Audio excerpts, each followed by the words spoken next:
Welcome back to maths tired once again. और आज हम लोग कॉम्प्लेक्स नंबर के ऊपर बहुत ही अच्छे क्वेश्चंस को देखने वाले हैं। ठीक है, तो कॉम्प्लेक्स नंबर्स के क्वेश्चंस को करो यार। ठीक है, उससे पहले तुमको पता होना चाहिए कि क्वेश्चंस आते कहाँ से हैं, क्योंकि इस टाइम पे ना तुम सारे टॉपिक्स को नहीं कर सकते हो। ठीक है, तो देखो कॉम्प्लेक्स नंबर पे वो कौन कौन सी जगह है जहां से क्वेश्चन आते हैं। तो पहला टॉपिक है तुम्हारा पावर ऑफ अयोटा।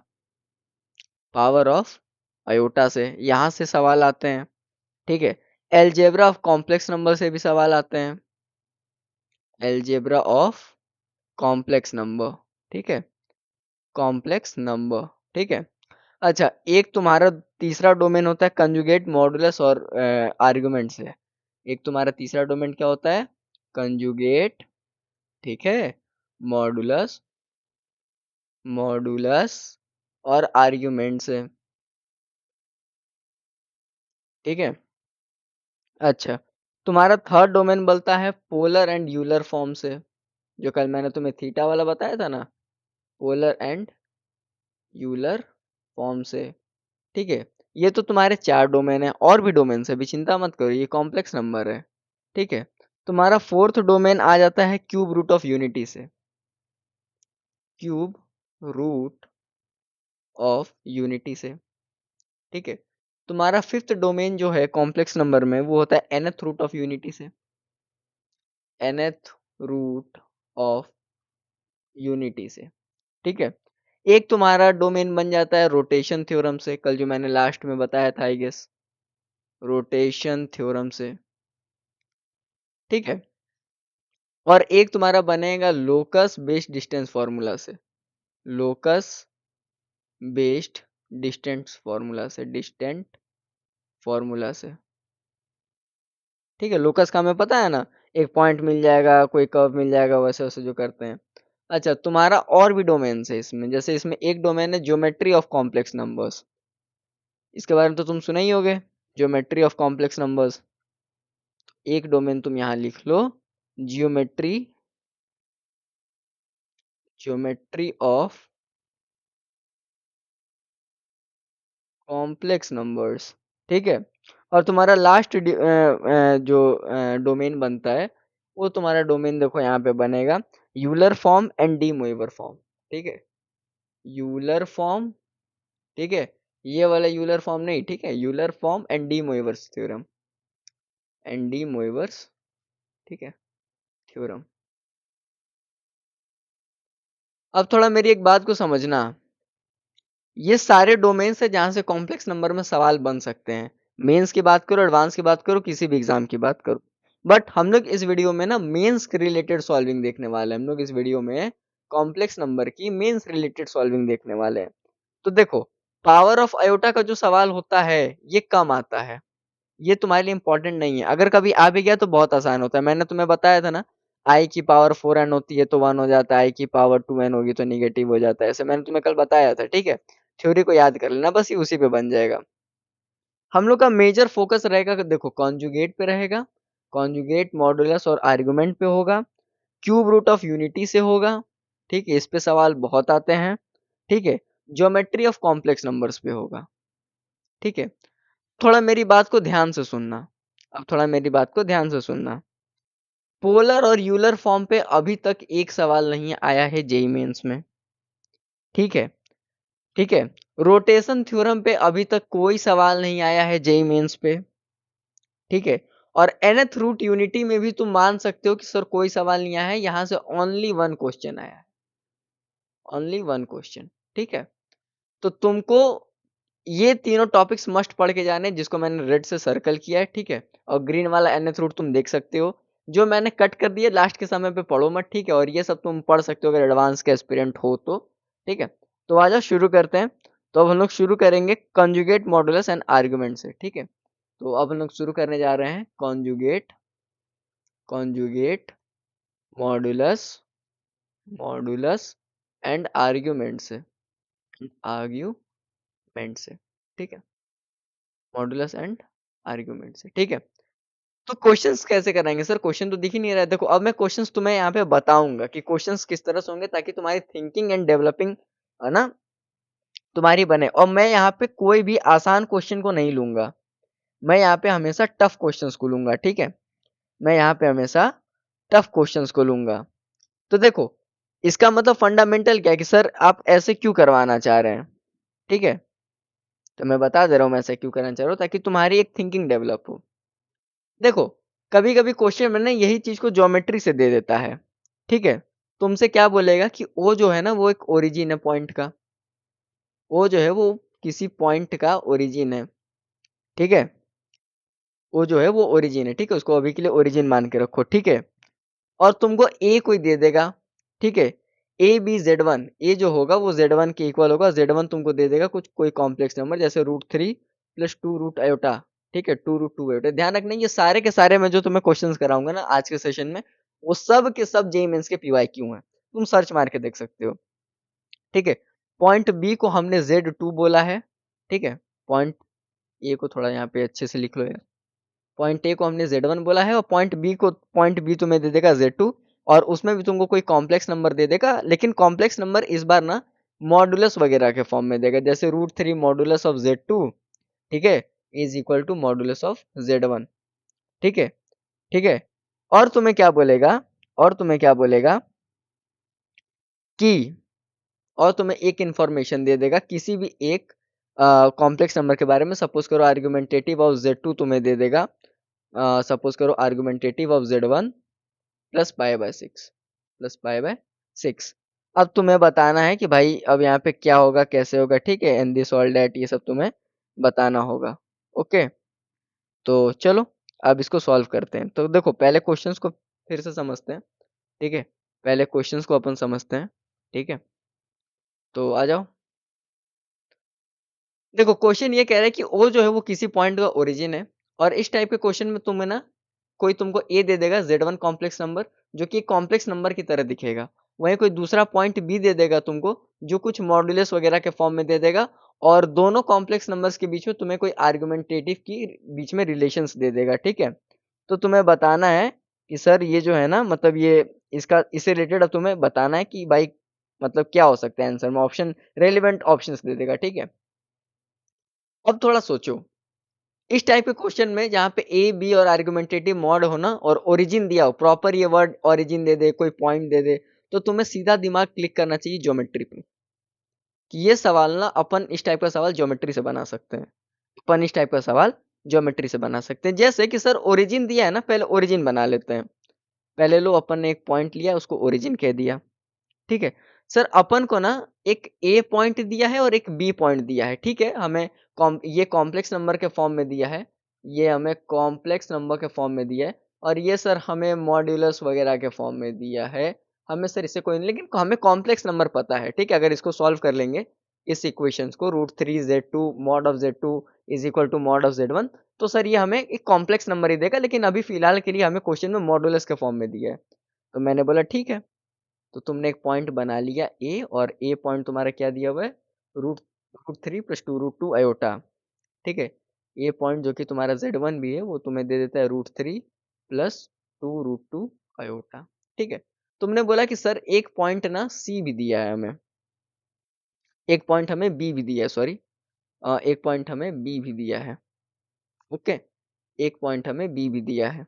मैंने बोला हाँ दिया तो है, हाँ दिया तो है।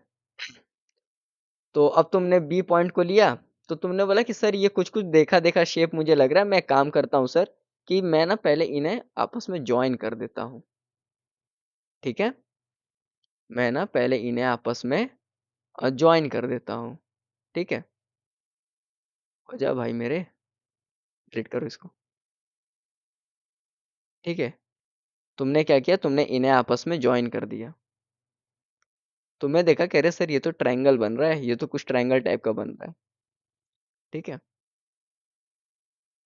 ठीक है। मैं तुम्हें बस इस आज के सेशन में अप्रोच बताऊंगा, तुम्हें क्वेश्चन फिर से अपने आप से बनने लगेंगे। तुमने देखा ट्रायंगल बन रहा है, लेकिन सर दिक्कत वाली बात ये है ना कि अगर ये ओरिजिन दिया है तो ठीक है ये सर, लेकिन सर बी का क्या करें। तो बी तुम्हें क्या दिया हुआ था, बी इज इक्वल टू क्या दिया हुआ है तुम्हें, √3, बी तुम्हारा जबकि Z2 भी है, इसके नोटेशंस बड़े अजीब कर दिए मैंने, ठीक है कोई बात नहीं, Z2 है, वो तुम्हारा क्या दिया हुआ है, √3 modulus of Z2, √3 modulus of Z2, ठीक है, is equal to modulus of Z1, ठीक है, मॉडुलस ऑफ Z1। अच्छा, Z1 का मॉडुलस तुम निकाल सकते हो कि नहीं? जी सर निकाल सकते हैं। उसको इधर तुम ट्रांसफर कर सकते हो कि नहीं? निकाल सकते हो। पर सर Z2 का क्या करें? Z2 का क्या करें? Z2 के a प्लस बी आयोटा मान लो, या ऐसे कुछ करके मान लो, ठीक है। जब तुम ऐसे करके मानोगे ना तो तुम्हें पता चलेगा कि ये वाला एंगल ना π/6 है, ठीक है, और ये √11/3 है। ये जो डिस्टेंसेस है ना, ये √11/3 है। जब तुम सॉल्व करोगे तो पता चलेगा कि ये जो है ना 2π/3 है। ये हमें कैसे पता चला सर? ये देखो, ये तुम्हें इस बात से पता चला, ये देखो π/6 दिया हुआ है। तुम इस कंडीशन का इस्तेमाल करोगे, यहाँ पे π/6 दिया हुआ, तो अब तुम यहाँ पे ध्यान से सर ये π/6 बनाएगा तो ये 2π/3 होगा, और इसको 180 से माइनस कर लोगे तो तुम्हें ये एंगल पता चल जाएगा, ठीक, तुम्हें ये एंगल पता चल जाएगा। तुम्हें अब क्या पता चला कि सर ओ अच्छा सर, अब फिगर बन गया, हमें शेप्स मिल गए, साइड्स मिल गए, तो तुमने बोला कि सर जो ओ ए है ना, हमारा हमारा जो लाइन ओ ए है, वो मॉडुलस ऑफ Z1 है, जो कि सर है √3+8, ठीक है, इज इक्वल टू √11, ठीक है। और ओ बी जो है ना सर, ओ बी जो है ना, वो हमारा 1/√3 ऑफ मॉडुलस ऑफ Z1 है, जो कि सर √11/3 है, यानी कि ये √11 आ गया। अब समझ में आया कि मैंने 11/3 और 11 लिखा कैसे?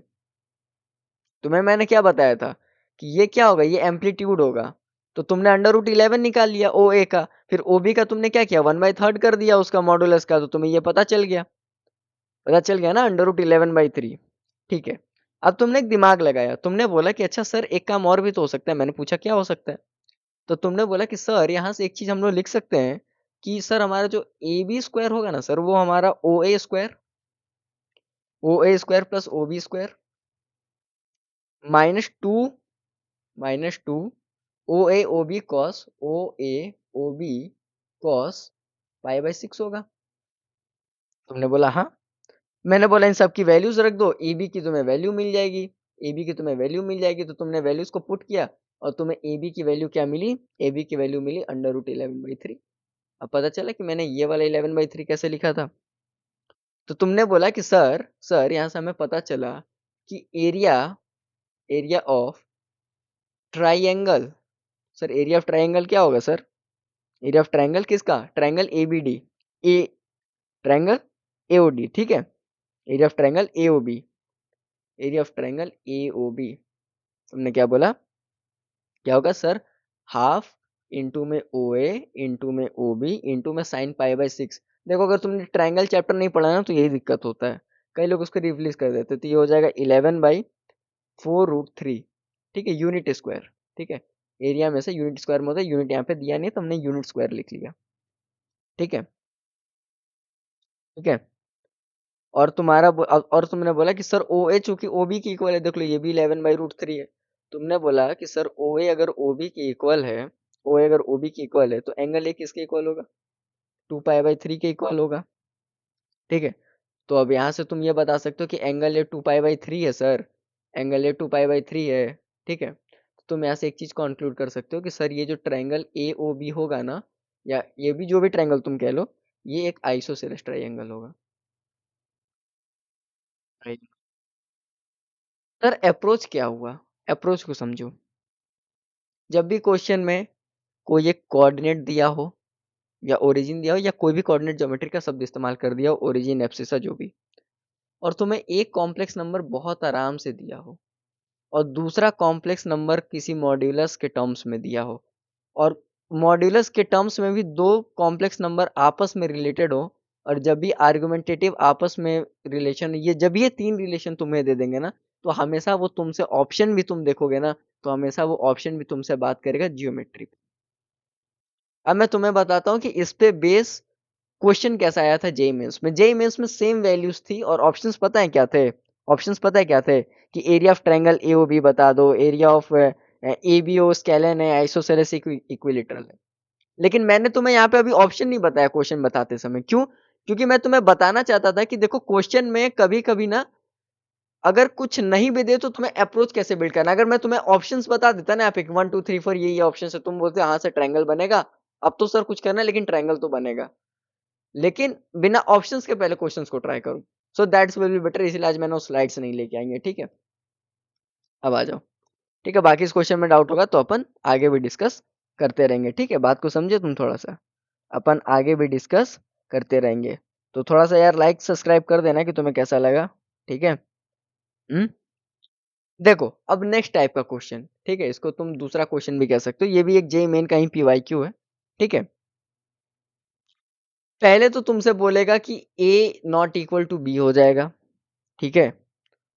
और ए और बी जो है ना, ए और बी जो है वो नॉन जीरो, वो नॉन जीरो रियल नंबर है, नॉन जीरो रियल नंबर्स है, ठीक है। तुम्हें ये कुछ दे देगा और तुम्हें कुछ बड़ा सा डरावना सा कोई सेट दे देगा, लेट से एक्स, और तुम्हें जेड कॉम्प्लेक्स, जेड जो होगा वो कॉम्प्लेक्स नंबर से बिलोंगिंग दिखा देगा, जहाँ पे रियल पार्ट के लिए कुछ तुम्हें इक्वेशंस दे देंगे। जैसे सपोज करो कि मैंने ले ली A Z square plus B Z, ठीक है, इक्वल टू ए, ठीक है, and and real part of, real part of B square, B Z square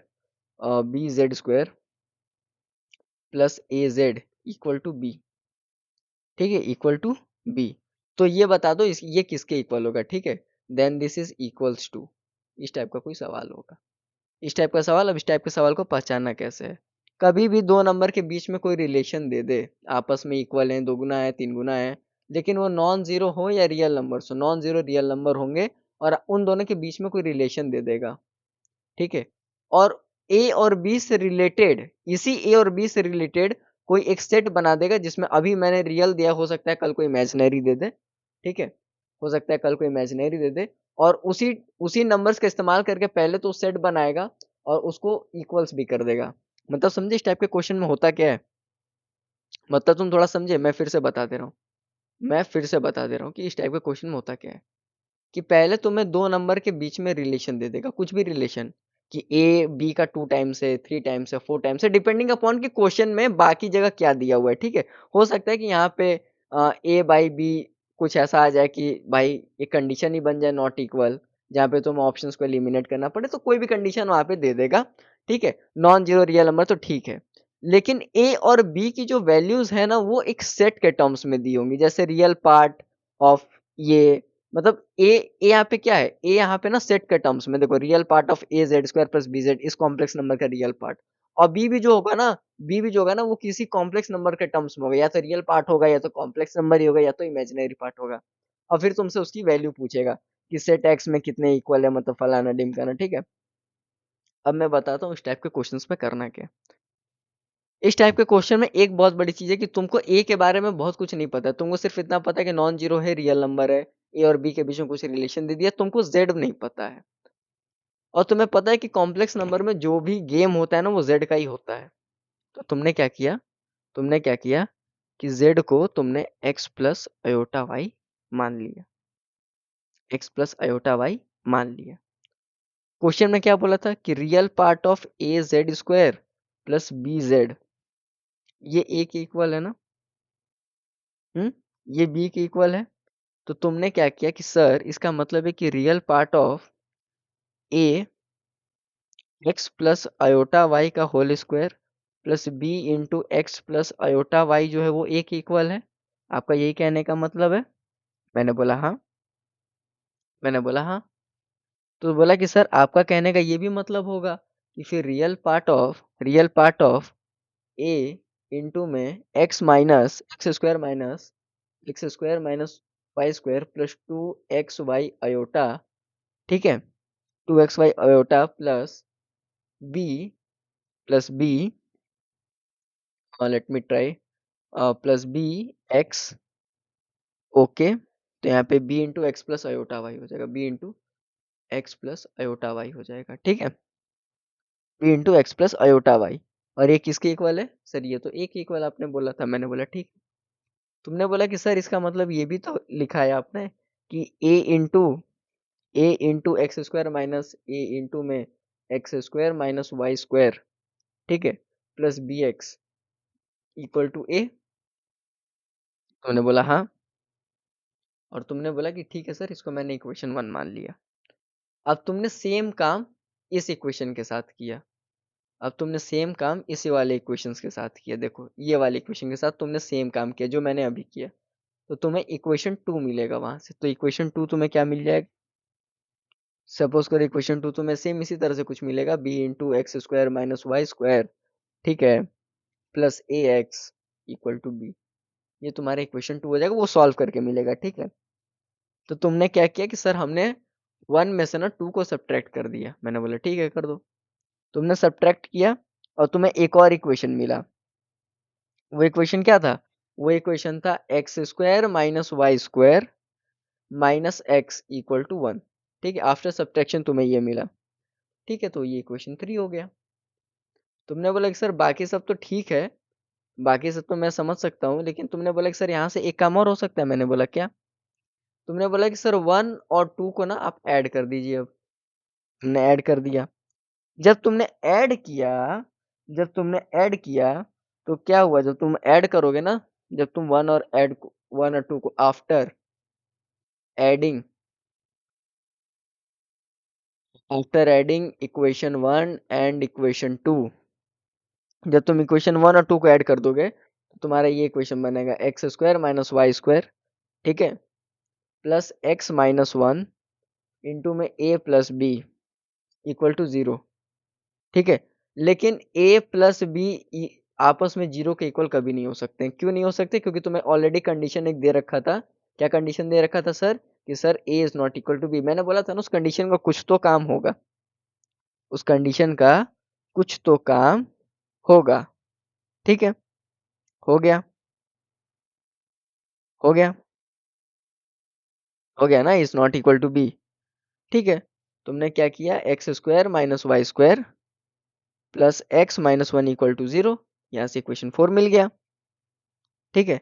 तो x इक्वल टू 0 और Y square equal to -1, no solution. यहाँ से क्या मिला तुमको? कोई सॉल्यूशन ही नहीं मिला भाई, पॉसिबल ही नहीं है। तुमने यहाँ पे लिख दिया 0, तुमने यहाँ पे लिख दिया 0। अब देखो मैं तुम्हें इस टाइप के क्वेश्चन क्यों करा रहा हूँ कि तुमसे ये बने ही ना, या तुम्हें बहुत स्ट्रगल करना पड़े, या तुम्हें बहुत स्ट्रगल करना पड़े। देखो मैं तुमसे इस टाइप के सवाल इसलिए बनवा रहा हूँ ना मेरे भाई, कि तुमको टाइम लगे सोचने में कि क्वेश्चन अप्रोच होता कैसे है। 2 ही क्वेश्चन कराए पर बहुत दमदार कराए, और ये सब के सब तुम्हारे जेईई पीवाईक्यूज हैं। इनको तुम सर्च मारोगे ना, सबके सब जेईई पीवाईक्यूज हैं।